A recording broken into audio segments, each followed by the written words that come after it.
Brought to you by Bitrick. So here, we're going to take our 5 from the left. So since it's 6 plus 2, we're going to take our 5 from the 6. And then we're going to take our 1 from the left and add it to our 2 from the right. And that's a total of 5, 6, 7, 8. So we're going to add 1, 5, and then 3 units.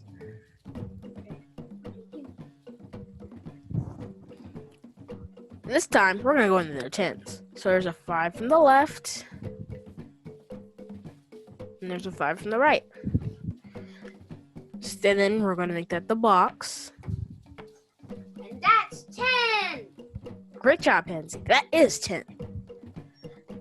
So we're going to group that all the way up to the tens.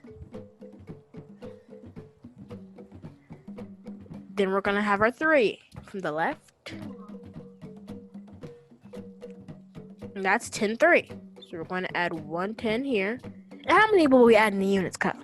We will add 3.